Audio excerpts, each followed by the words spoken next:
Barbie butt, Barbie, Barbie, Barbie butt, Barbie butt, Barbie, Barbie, Barbie butt.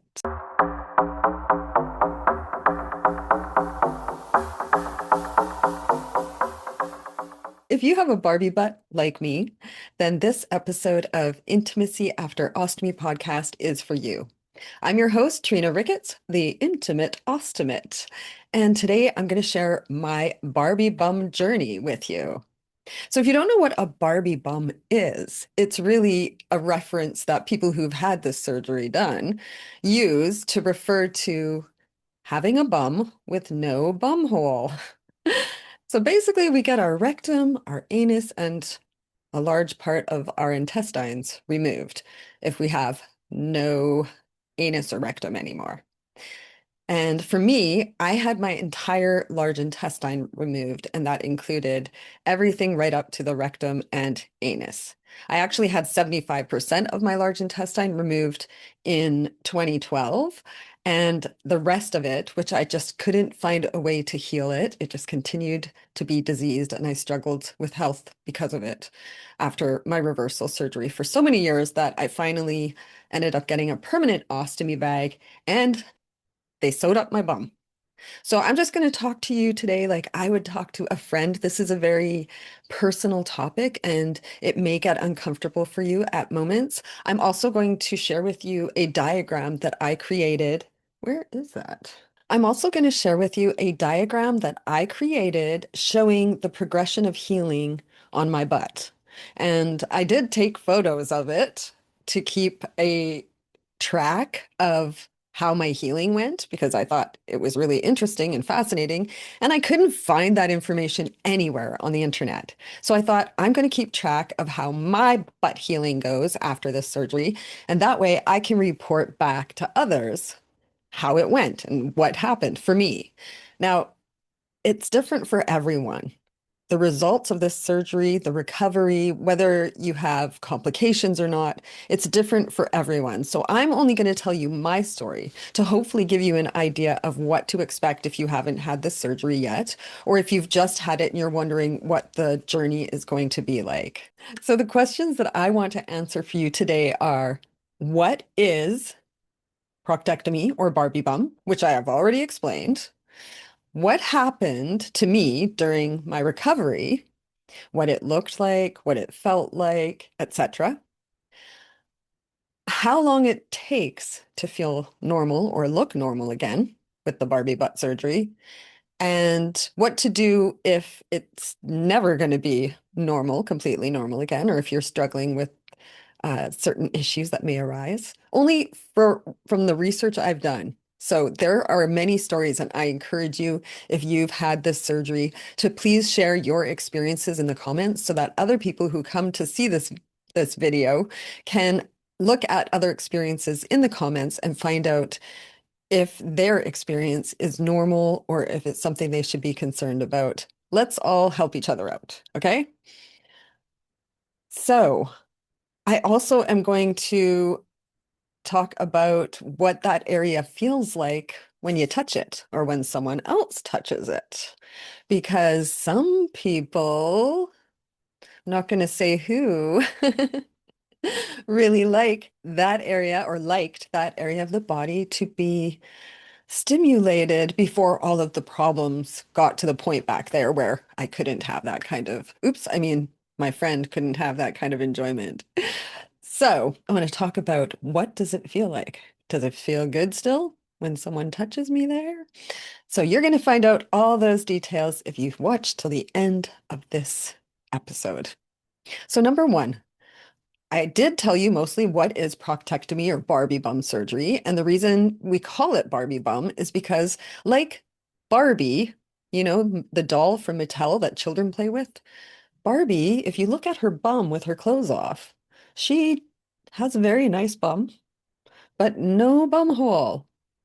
And that's what happens to us. We end up having a bum, but with no bum hole. We still have a vagina or male genitals, depending on which sex or gender you are. However, the butt, the bum hole, is completely gone. And a lot of people seem surprised by that when I tell them, even though they know I have a bag. That's where I pass my bowel movements, is through my ileostomy bag. They still find it so shocking that my entire butthole has been removed. Not only sewn up, but removed. And it has to be, it had to be, because for me at least, it was very diseased and it was causing me problems. There are a lot of people who get permanent ostomies, but never get the rectum removal surgery. So this isn't something that happens to everyone. But in my case, because my rectum was so diseased and I was developing fistulas, and there was even a fear that I was going to develop a fistula from my rectum through to my vagina. I couldn't make love anymore. I had so many restrictions on my life. It hurt to walk, it hurt to sit, long car rides, having to constantly be near a bathroom. There were just so many issues. So for me, getting Barbie bum surgery was a relief. Let's just be honest about that. Now, I think I've explained what is Barbie bum, or some people call it Ken butt if you're a man. Um, and I think you understand that there is no more rectum, no more butthole. It's completely gone. And your entire crack of your ass is sewn up with stitches where they cut you open, they remove these parts, and then they sew you back up. And what happened with my recovery?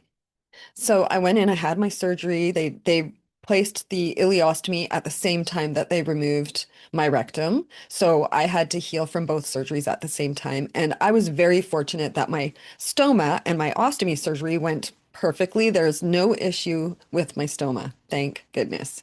However, I didn't heal immediately with the proctectomy surgery. Basically, from the top of the crack of my ass down to like near where my vagina would start, there was a line of stitching, a ridge of skin and a line of stitching. But there was this one little area down right where my butthole used to be that I don't know if they stitched it and it opened up or if my surgeon just left it open. I know that different surgeons have different ways that they like to do it. When you sew that area up, it leaves like a kind of a cavern in your pelvic area because our pelvic bones, the structure of our pelvic bones, kind of prevent our other organs from moving into that space. So it can kind of leave almost an empty space for many of us. And that being the case, it can take time for that area to heal. And in my case, I had drainage coming from that area for I think a few months. I didn't write down exactly how long the drainage happened for, but it happened for a couple of months. I remember I went to my surgeon for a checkup a few months after. I think it was maybe 2 or 3 months after the surgery, and told him that I'd been having this issue. And he looked at my incision and he said that it was open and that it was draining. And he wanted me to start seeing a wound nurse, going to a wound clinic. So I went to a wound clinic, I think for about 3 months after that. At first, it was a couple times a week, then it was once a week, then it was once every other week as they were taking care of it. And they were literally putting uh, packing inside of the wound, and I'd have to wear a bandage over it. And then I would come back and they would take it apart and clean it out and then repack it. And it didn't cause any pain. I was really scared about there being pain because in the past I had a rectum, an abscess, a perianal abscess that had gotten so big before they knew how bad it was because I was on hospital drugs for pain. So it got really bad before they noticed it. And when they drained that and packed it, it was quite large and it hurt like very much to get the packing removed from that wound. I'm not sure if the nurse was just not very practiced at that kind of thing or if it's par for the course, but that really hurt. So I was so scared about getting the packing changed every time I went for my wound nurse or wound clinic appointments. However, it never hurt. So that's wonderful. I can hopefully reassure you that if you have something like that going on, that it's relatively easy, other than the fact that you're lying on your side showing someone you're no longer butthole. So it is awkward, but after everything we've been through, we can handle it. Now, so that happened for, yeah, several months. There was some drainage, and then it seemed to close up, and they no longer needed me to go to the wound clinic anymore. So that was wonderful. I was so happy about that. However, that area was still kind of sensitive from pressure, like if I was sitting on it for too long. Also, I noticed something that, um, like my vagina was like tilting back into that cavernous area where there was missing rectum and missing intestine. So what happens in that area? Thank goodness. And no one told me this, so this is all stuff I had to learn on my own and research on my own. But what happens is because the pelvic bones are so close together and our organs can't just immediately fill in that space, scar tissue builds up in that space. And maybe a little loop of small intestine might get down in there, but mostly it's scar tissue. So the tilting of my vagina slowly over time got less and less because the scar tissue built up. But the scar tissue is very tight and dense. So it took time for me to get used to feeling any kind of uh, penetration during intimacy, like even just digital penetration, like fingers, anything like that. There was a lot of pressure and pain when anything like that would occur. So for a very long time, for me at least, I avoided any kind of penetration in my vagina. And I'm 2 years and 7 months in now, and my vagina is at a normal angle now. So it does get better when the scar tissue forms over time. I'm not sure what that experience would be like if you're a man, and I would love if you are a man and you've had this surgery and you notice some weirdness in that area, please share your experience in the comments if you feel comfortable and safe enough to do that. Now, that's all well and good, the internal healing, the open wound closing up, and what happens like with the tilting of the vagina and the pain and the scar tissue buildup, which it feels tight and a lot of pressure during physical penetrative intimacy. Even once the scar tissue has put the vagina back in the right direction, it still can feel quite a lot of pressure. And I feel like that's because of the denseness and the tightness of the scar tissue. But penetrative sex, as long as it is not hurting you, can gently massage that area. And over time, I've found that that area has become less dense, less rigid, and I'm having less pressure and no pain. So there is hope. There is a light at the end of the vaginal tunnel, if that's something that you've been concerned about. But the thing that really concerned me outside of all of that was what my butt looked like. And I have to admit, I've always been a little bit vain about my ass because I used to be an exotic dancer, a stripper, and I got a lot of compliments on my butt. It was one of my best assets, if you know what I mean. And I would even have the DJs make up titles for me like best ass in the West and stuff like that. I didn't win those titles, but it was funny and it was because I have a cute butt. And if you have a certain part of your body that you feel more confident about than others, you don't want it to be destroyed by a surgery. But when you're going through what we've been through, sometimes you just have to take what you what you get and deal with it. And in this case, I was going to have to deal with my butt being cut open and sewed back up. And I had no idea what it was going to look like. I had no idea how they sew it or anything. And what would it look like in a year or two? And I was really worried about this. So I decided to track my progress over time. And I took pictures. And I obviously can't show you these graphic pictures in this video, and I wouldn't show them to anyone anyway. But what I did is I drew pictures to demonstrate what it was like for me over time, and what it looked like. So what they did is they obviously have to sew up the crack of your ass, but how they did it for me, and I'm not sure if everyone has it done this way, but they like bunched up a lot of skin, like a very thick ridge of skin, and then they stitched it in circles and through it and around it and just stitched it with dissolvable stitches. And I'm going to show you this picture I made, and I'm going to put it on the screen for you. But as you can see, in the first part of the picture, in September 2023, that was when I had my surgery, there was a very large protruding ridge of skin that was wrapped in dark stitching. And that was what it looked like at the beginning. It was quite hideous, I have to be honest. A year later, the stitching had dissolved by then, of course, and but there was still a ridge of skin there. And I was hoping it would be gone. I thought Barbie butt, Barbie butt, that it would look like Barbie's butt, which is, pretty nice, just minus a butthole. But that wasn't happening for me. I was still dealing with this ridge of skin in the crack of my butt, and I felt really insecure about it, to be honest. 7 months later after that, so a year and 7 months after my surgery, it had gone down even more. So at a year, that doesn't necessarily mean that you're done healing. I thought I was. I was like, oh my gosh, I'm gonna have to live with this for the rest of my life. And I did not like that. But it did go down more. And then 2 years and 7 months later, it was very difficult to see. If you're just standing and looking at me and I'm naked, you don't see that little ridge. I've also gained some weight, not a lot of weight, but a little bit of weight. So that could also be contributing to why you don't see that little ridge sticking out very much anymore when I'm just standing around naked.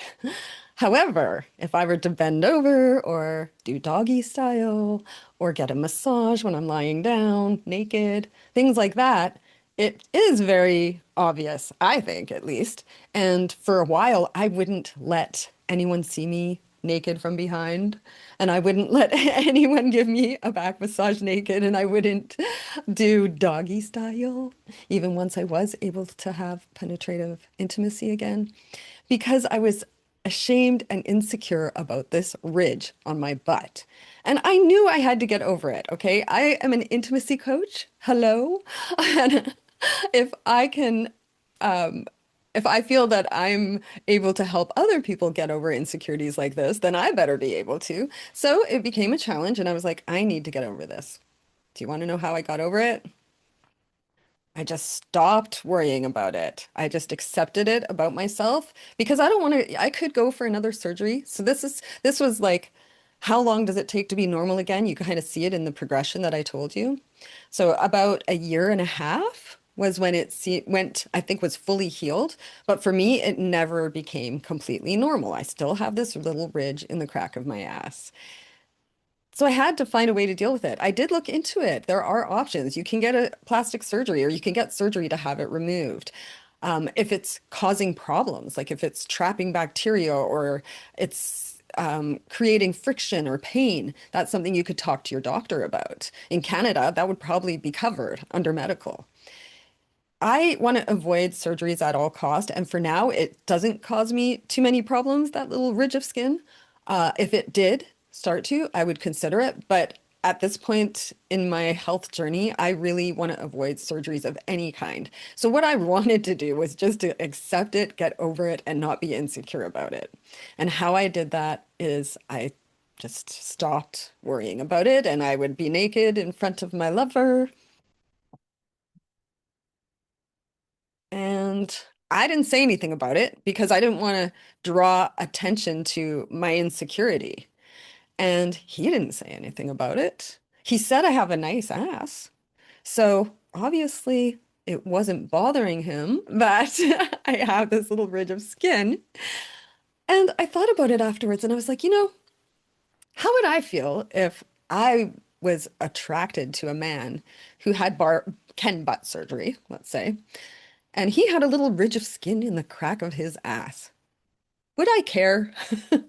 Would I care about that? Would I care if a man I was dating had hemorrhoids? Would I care if he had any kind of like mole or something happening, or maybe even a little rash on his ass, because that can happen to the best of us? Would I care if I'm attracted to that man and if I care about that man?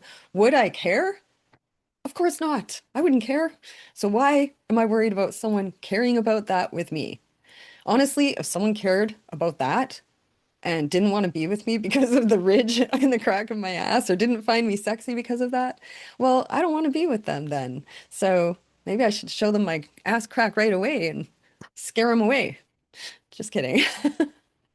But you see what I'm getting at.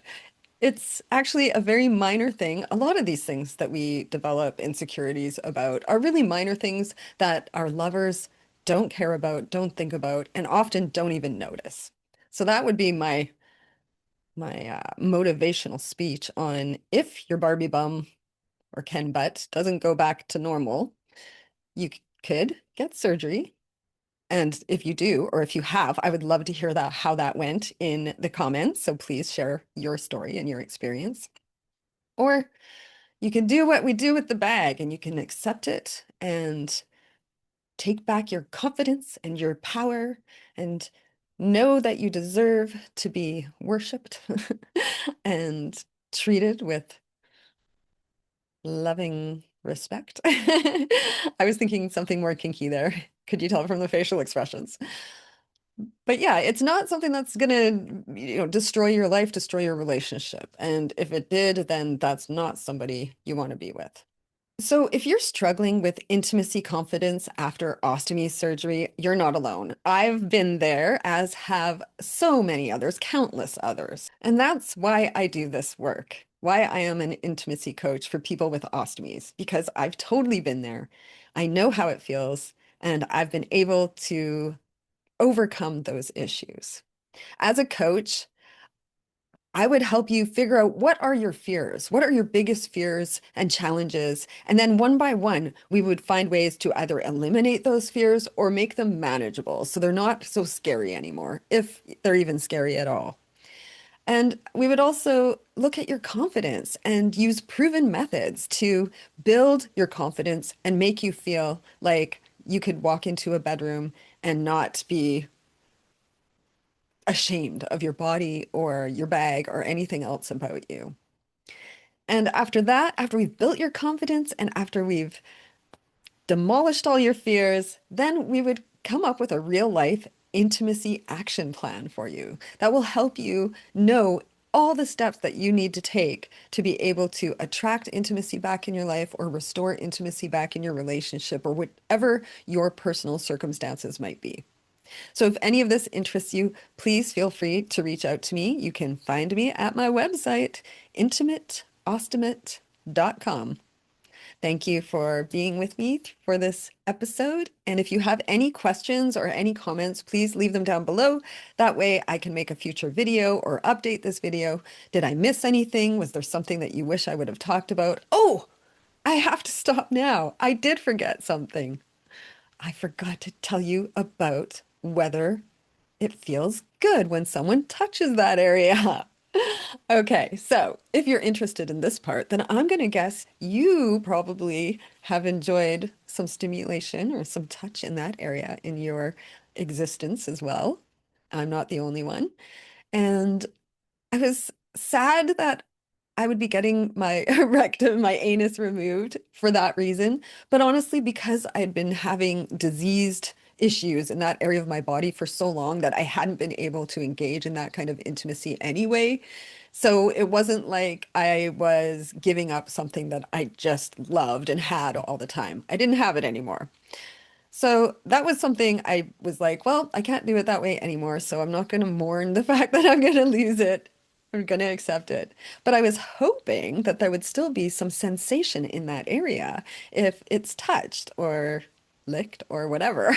So I am happy to say that how it feels for me is a little bit like freezing, like it's numb almost in that area. There's obviously some nerve damage and there's areas where I don't really feel anything except for like almost like you feel if you touch your numb jaw after being at the dentist. But there are areas that do feel sensitive. And I was surprised and happy when I realized that that area can be stimulated and make me aroused. So there is hope if you're worried about that. It doesn't feel the same. It's not as sensitive and there are spots where there's obvious nerve damage and I don't feel anything, and maybe that will heal over time. I don't know. But there are spots where it feels still pretty damn good. So I hope that makes you feel a little bit less worried about this surgery and your healing and your recovery and the future of your body after this surgery. And I will talk to you again next week. Have a great week.